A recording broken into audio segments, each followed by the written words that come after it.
Hello, Graham Morris here. Today I'll be talking about the gym and the team sport athlete. What are we trying to achieve? I just want to give some of my basic philosophy that I've developed over the last 5 seasons at the Newtown Jets. Over time, my systems and methods have evolved um, to what they've become now. And yeah, so to provide a bit of context, my guys majority of them are reserve grade NRL players, um, and they are on the cusp of trying to break into the NRL. Um, a lot of these guys have been through a developmental system, so they have a good base of strength. While some have come through the lower from push through the lower ranks, and they might not be quite as well developed. But on the other hand, I've also got guys that have played NRL and dropped back, and that they are trying to break back in. And a lot of these guys work full time, so you have to carefully manage um, their loads so that you don't overtrain them, which can result in injury. Um, when we normally talk about the gym, the first thing people think of is maximum strength, but maximum strength is only one part of what I think is really important within the gym. So what is getting strong? It's force production, and obviously using different intensities and contractions produce different adaptations. So in regards to force production, there are peripheral adaptations and there's also neuromuscular adaptations. And long-term resistance training can create many changes to the muscle's architecture. These include increased cross-sectional area, increased pronation angle, and increase in fascicle length. And obviously it also increases bone and connective tissue strength. And especially with developmental players, and just increasing cross-sectional area alone and pronation angle is going to increase force because you've just created more capacity for them to push from. And we know the most efficient way to increase cross-sectional area and pronation angle is to use lifting ranges of 6 to 12 at max. And this is called the repetition method if you look at Zatsiowski's definition. Um, so and there's also neuromuscular adaptations, and that's intramuscular and intermuscular. And intramuscular adaptations, one of them is the Hahnemann size principle. So this is teaching the body to be able to recruit more motor units, and obviously the more motor units that you can call upon, the more force you can generate. And typically 90% of one rep max is the optimal way to recruit the most motor units. However, we're dealing with team sport athletes, not power lifters, and lifting 90% plus is very high intensity. We can typically learn to recruit these motor units with less intensity. Um, so we always like to start sub-maximal and then build up to 90% for a short time only. There's a lot of things that you have to take into account. Athletes have, a lot of running to do, a lot of team sport practice, so you have to be careful you don't um, give them too much. And developmental athletes don't need to even go this high. Always grab the lowest hanging fruit first and use less intensive measures later. I like to start at 70% and build up to 85, 90%.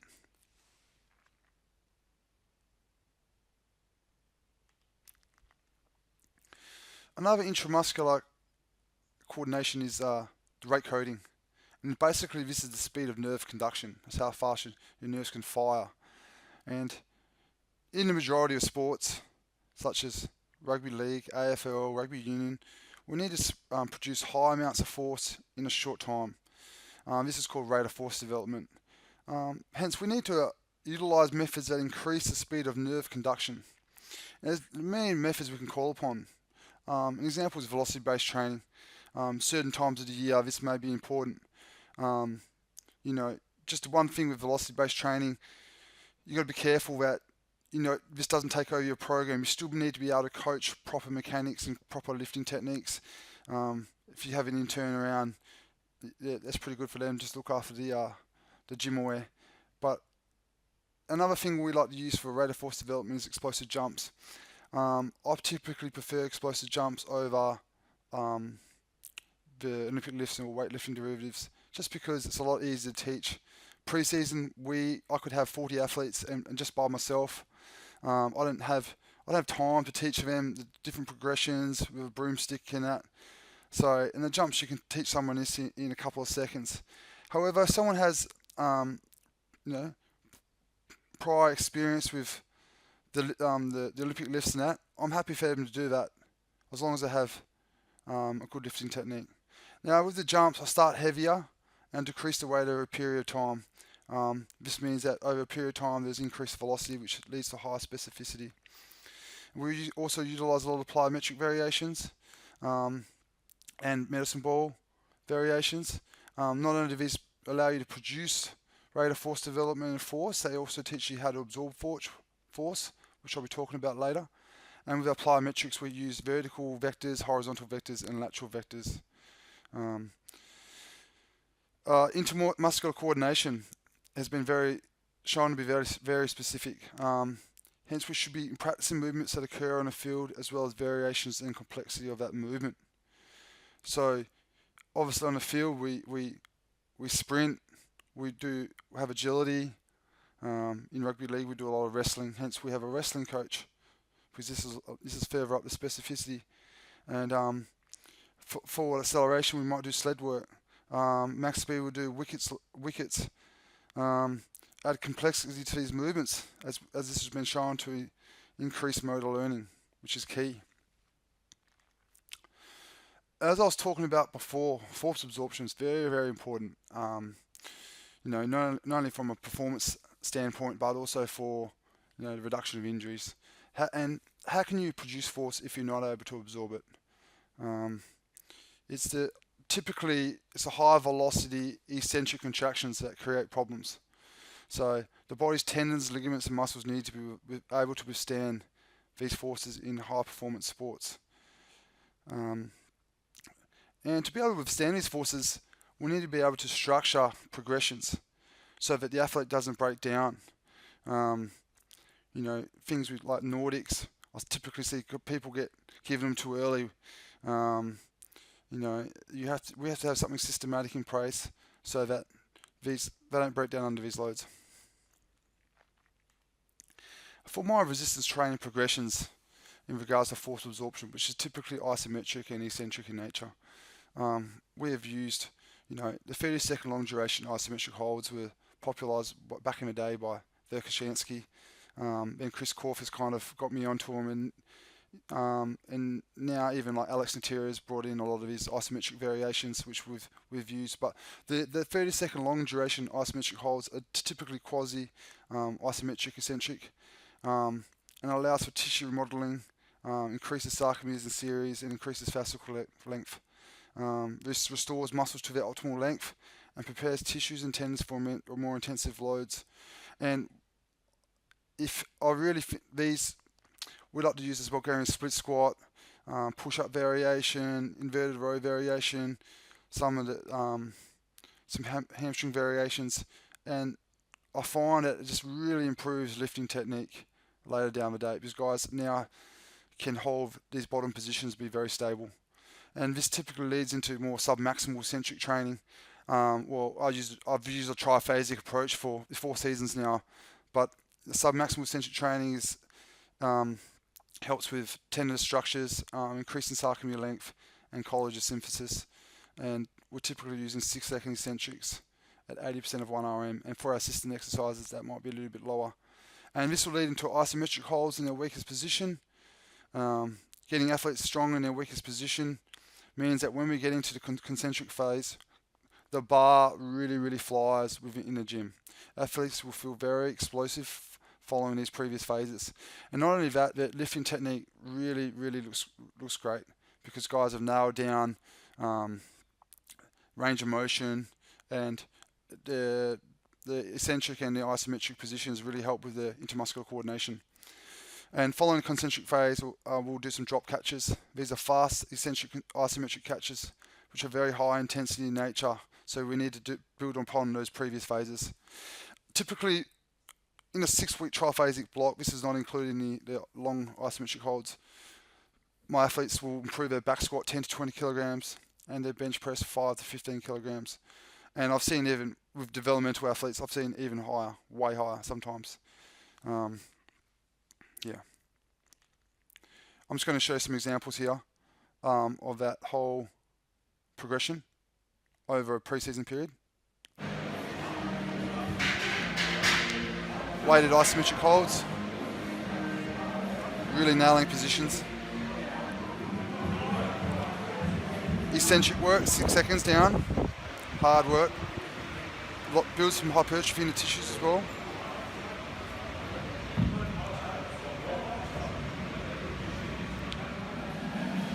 Isometric holds, hold the weakest position. Explosive concentric, still with good loads. And we've got drop catches, very high intensity.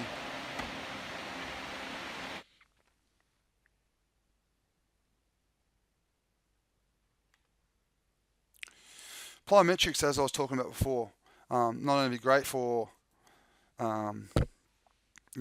force production, power production, they're also great for force absorption. And with the whole Instagram and social media, everyone likes to see these crazy jumps, and typically we see people giving this to athletes before they're ready for it. I really like going through a 4-stage step, and that's the extensive GPP circuit. We're working on movement and coordination. We do a force absorption landing mechanics phase, into a plyometric strength phase, which tends to be longer coupling time, into a plyometric power, faster coupling time. I mean, these aren't all true plyometrics, because true plyometrics is under 250 milliseconds. But I'll give you an example. Force absorption would be jumping over a hurdle, and then just sticking the landing, and then repeating that. A plyometric strength may be progressing into jumping over the hurdle with a double little hop, and then jumping, double hop over the hurdles. And typically the range of motion will be a bit longer, with the coupling time a bit longer. And then the plyometric power would be, the ground is hot, minimum real stiff through the joints with minimum knee bend, and getting over as fast as possible. And general principles in place that we have are extensive to intensive, general to specific, simple to complex, high volume to lower volume. And not only does this produce a lot of power, we build a robust athlete as well. And I like to, with the force absorption, plyometric strength and power, I like to combine and contrast this with main lifts, because typically main lifts, you're grinding, you're being very stiff with your body, and this is not what is occurring on the field. So, putting plyometrics in there can really help with the relaxation. I'm just going to quickly show you some extensive GPP type phase to start with. Just with this guy here, you'll see, and you're going to see this with a lot of Polynesian athletes, he has quite flat feet, and he does have some knee valgus, and that's something that with these guys you've got to constantly try and coach, because they will collapse a little bit due to their feet. But I'll talk about this later. We do a lot of footwork and ankle stiffness work to try and prevent this from happening. You've got polygos.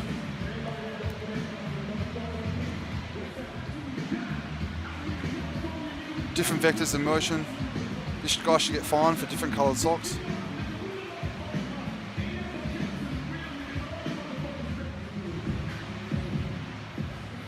Just nice, relaxed, building up volume.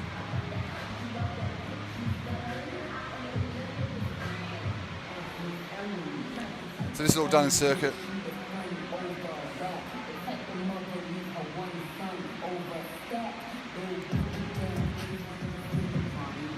You can see here has a bit of knee valgus.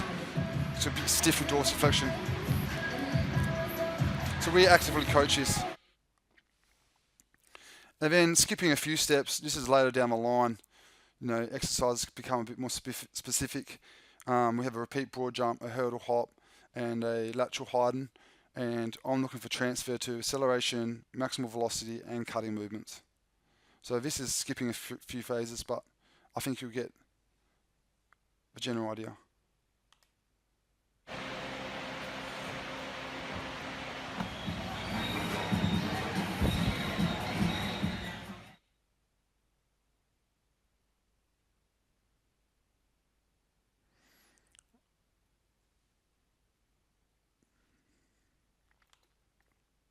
Injury prevention. Um, you know, doing all that forced absorption, I think, really helps with the injury prevention, and obviously the adaptations that you get from eccentric, isometric, and concentric work when you focusing on those specific contractions will help with the building a robust athletes. But the most important ability is availability. At the end of the day, we need I think it's proven that if you look at sides that win premierships, typically have their best players on the field. So we've got to be careful that we don't lose sight of what we're trying to achieve in the gym. It's not just about working on max strength development. The most important thing I feel is building a robust athlete. So these guys can practice what they're good at and play what they're good at. And injuries typically come from poor biomechanics, mismanagement of load, or poor physical condition. Poor biomechanics, like this could be a whole another lecture. Guys tend to get real comfortable in the weight room, but as coaches, we need to be able to teach, acceleration, postures, maximal velocity, deceleration, cutting movements, crossover steps, shuffle movements, and that's something I pride myself on. I think I'm really good at teaching. We need to build armor so the athletes are able to withstand force, and we know as I mentioned before, long-term resistance training has been shown to increase bone and connective tissue strength. So the things we focus on in rugby league anyway is neck strength to reduce concussions, shoulder stability. So many people have such a high number of shoulder reconstructions due to the nature of the sport. It's a collision sport. Hip, knee, so we're looking at abductors, hip flexors, hamstrings, adductors. Foot, ankle, especially with, the Polynesians, they have the flattest feet, they have no arches. So we're looking at increased dorsiflexion. We do basic intrinsic foot muscle work at the very start, and we do some balancing exercises, and we also utilise some of Chris Corfus and the gate guys exercises. They're great, I think, and it really, I think that it's increasing your foot ankle strength is key to not only to reduce the injuries, but just performance and applying force into the ground. And I think we have a really low case of soft tissue injuries within our club. In previous years, we had a couple little niggles in the adductors, but with all the Copenhagen's and the adductor slides and that's really cancelled out this year. And we've always been good with hamstrings. We always like to perform a robustness circuit prior to every strength session, and we dose this in every single session. It's the first thing we do, and athletes need to be able to complete this. Here's just a basic example of a circuit.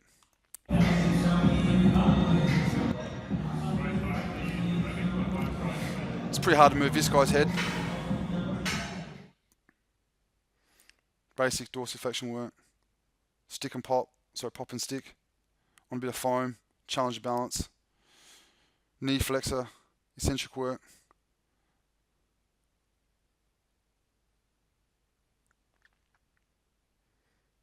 Posterior cuff work. Copenhagen's. Obviously we build up to this with progressions. We do quite a bit of hip flexor work as well.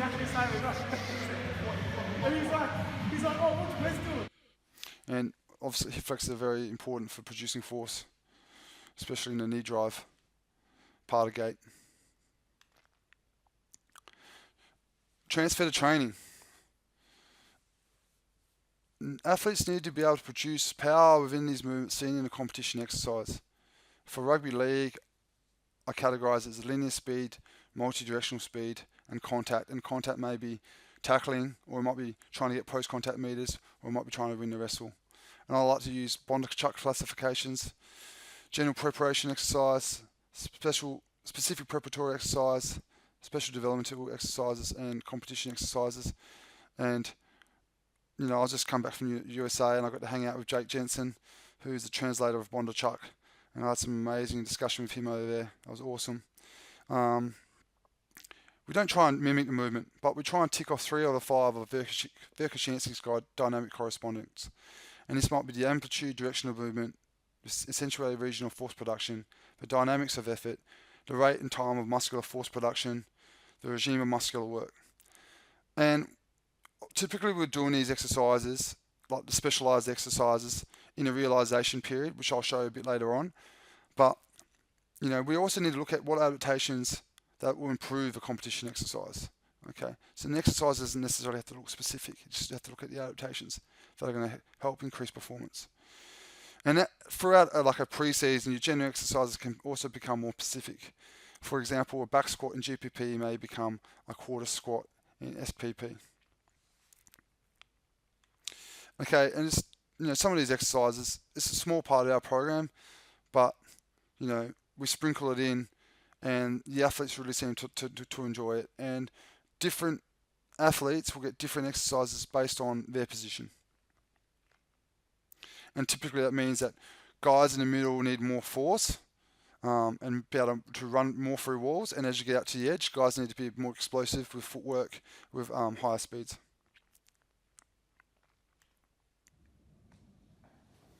We do a lot of really heavy sled work. It's great for busting through tackles. Dominator machine. Winning the wrestle. Obviously we wrestle lots as well. This is reactive strength for the upper body. Palm plays away. It's a little drive, horizontal drive exercise. Athletes love this. Quarter squats. I've had guys go up to 260 on this. They could have gone more, but I stop them. But overloading that lateral vector. And some accelerated band work jumps, allowing you to push in more force in a minimal amount of time.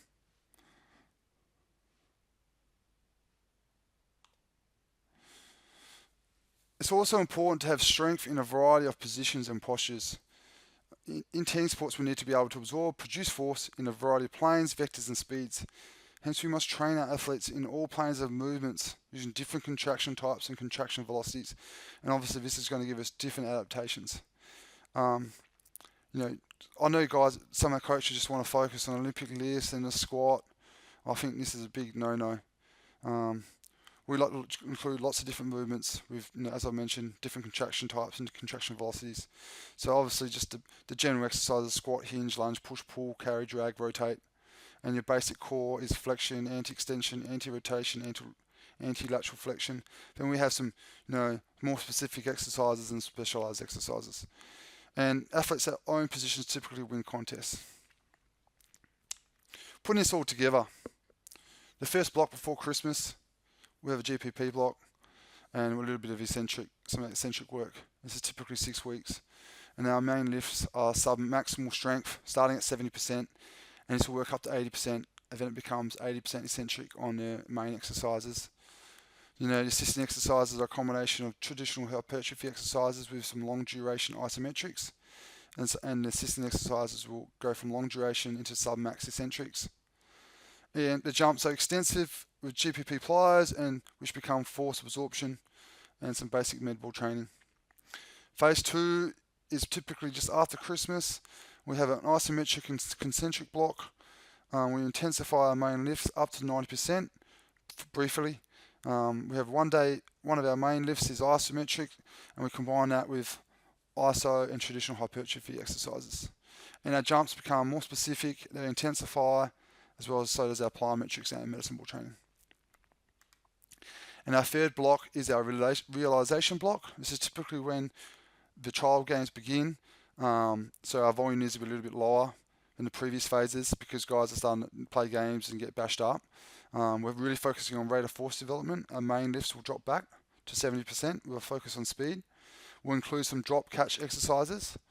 Our exercises become more specific, focusing on specific player requirements. And we focus on adaptations that will increase transfer of speed, contact and agility. In season, I like to keep a thread on everything because we're peaking every single week. And with my strength work, I use a modified Dan Baker in-season progression. Now, thank you. A lot of the stuff that I've spoken about, I've written articles on Rugby Strength Coach.